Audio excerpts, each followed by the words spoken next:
Hello, everybody. Simon with Quigg Coins and Bullion here, and you guys did not read that title wrong.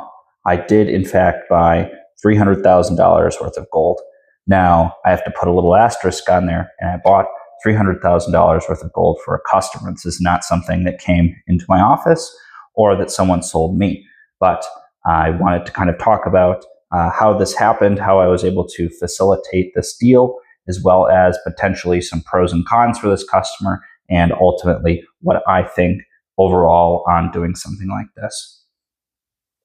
Basically, I had a customer that had sold some property, and that individual wanted to be able to take some of that money that they had received for that property and put it into a tangible physical asset.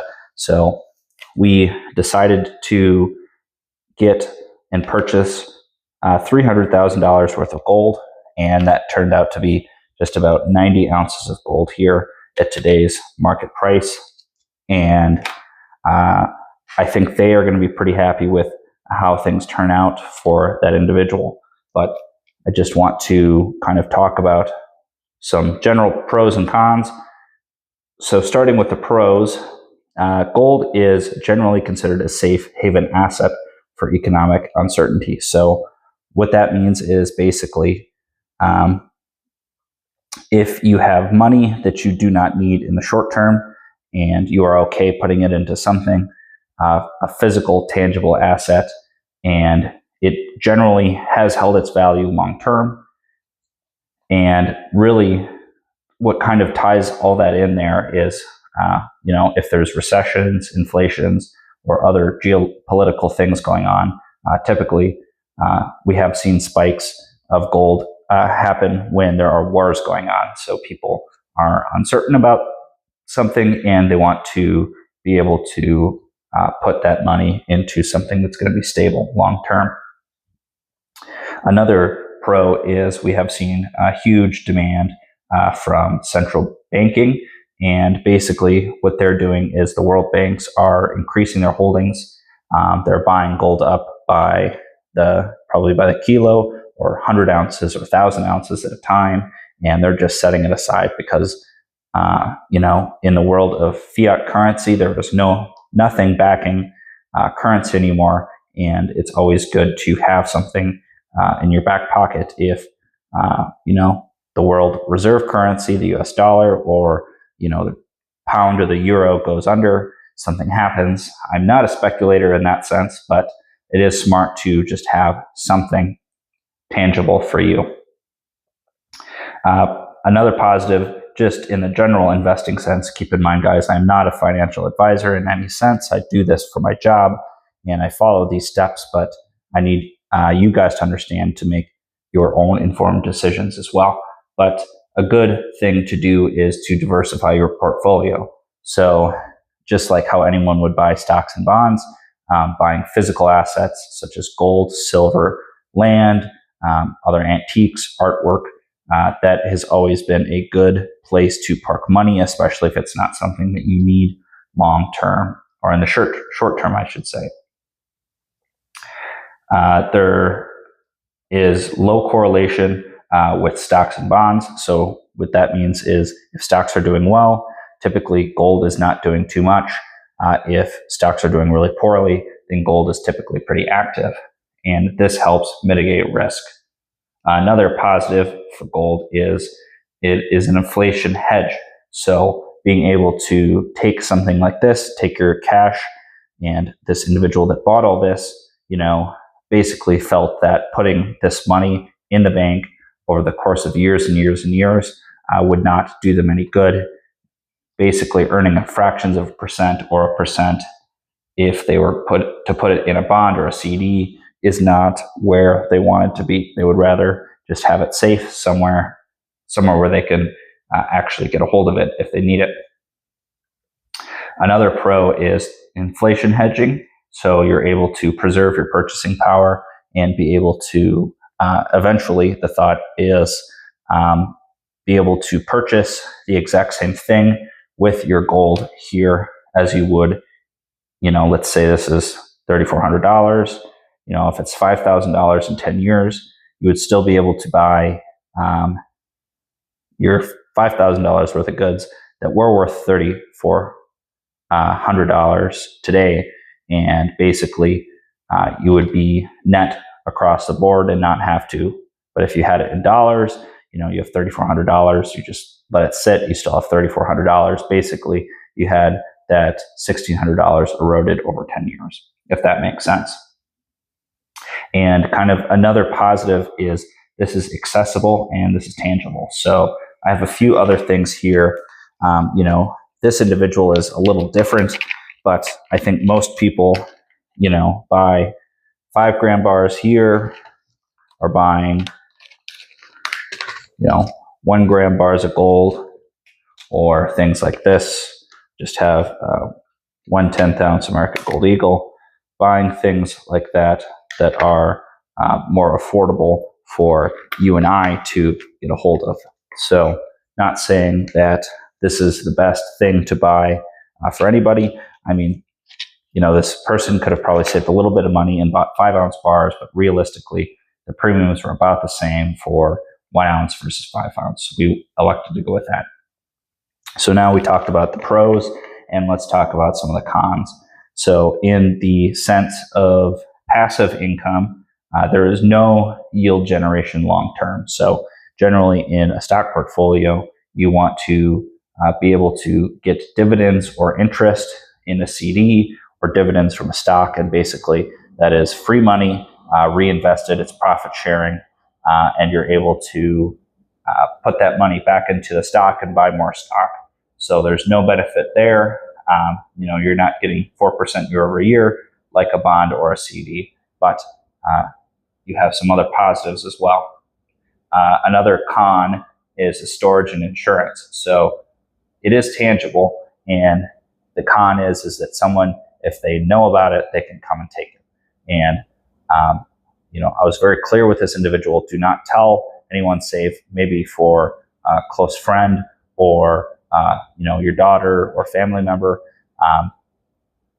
and just tell one person so they know where it is in the case of something happening, or in the case of emergency where you're not able to get to it, so they can help take care of you.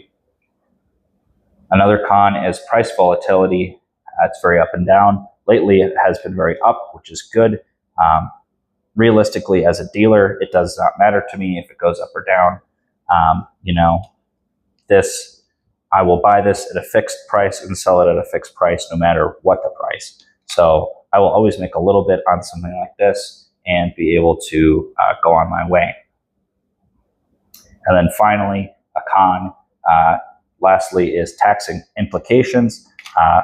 In Minnesota here, we decided to purchase 1 ounce gold bars that are marked with the purity and the weight.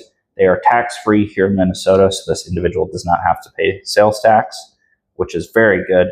On coins and other things like that, they are subject to sales tax here in Minnesota, so we wanted to avoid that as well. So bottom line, what do I think? I do not know how much this individual sold their property for, but I'm quite sure that it was quite in excess of what I am purchasing for them. I'm hoping that they're putting some of that other money into the bank, into CDs or bonds or things like that. And like I said, diversifying. Realistically, it's always better to have someone go slow and steady, depending on how much you can afford, buying a gram a month, or, 5 grams a month, or 10 grams a month, or an ounce a month, or an ounce a year. It's important to go slow and steady at your pace and be able to just kind of be very predictable about your purchasing and be able to collect this long term, because it really does add up. If you're buying 5 grams a month, at the end of the year, you'll have quite a bit, and it will feel like you haven't really saved. You'll have saved quite a bit more without you realizing it, which is a positive. You want a dollar cost average. If this person is doing a one-time purchase, they're fixed at this price, and if the price goes down, then they don't have that benefit of dollar cost averaging. So basically, if you buy, like I said, a little over a long time, and basically you buy with the highs and the lows, and you want to kind of average out your purchasing to make sure that when you do sell, that you'll do okay in the long term. And then the last thing is gold and silver ratio is about 100 to 1 as of today, and realistically, that when that happens, you want to be trading your gold for silver, and then when the ratio shrinks down, let's say to 80 to 1, you want to take your silver and trade it back into gold, and then you would have extra silver there, and basically you work the ratio to be able to make things happen on that end. But it would have been nice for this individual to be able to buy some bars of silver, but realistically, this is like a pretty heavy trade. This is six plus pounds of gold without the packaging, and that's going to be a lot for this individual. But $300,000 in silver would have been way more heavy than this would be, like by 100 folds, and basically you would not be able to hide that very well, or storing it would be a pain. So just those are kind of my thoughts on this whole thing. It worked out very well for me. Basically, I did not take a profit on purchasing it. I am just charging that individual a flat fee for doing the work. So it works out for me that I'm not being paid on the volatility of the market. We just worked out a flat fee overall. So very happy with this. And another positive is that this will likely come back through me whenever this individual wants to sell one or all of this, and that is also very good for my business. So just want to kind of tie this up and want to hear your guys' thoughts in the comments, but we will wrap this segment up and dive into the giveaway. All right, everybody, so let's dive into that giveaway. For today, it's going to be these 2 proof 40% half dollars, and for the next video, it's going to be this 1953 MS65 1 cent penny. Remember to like, comment, subscribe to be entered. You can check out all the coins I've got listed for sale currently on my website. You can also check out my Instagram here. Please give me a follow. eBay auctions are ending at 8 p.m. today and starting at 8 p.m. today. So lots of new stuff going up and ending as well. So let's get into that giveaway. My bird is going crazy right now.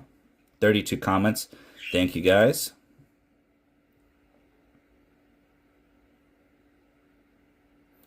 All right, Blend a Lager, you are the winner. Reach out to me with proof of subscription and all that, and we'll see you guys in the next video. Thanks so much. Bye-bye now.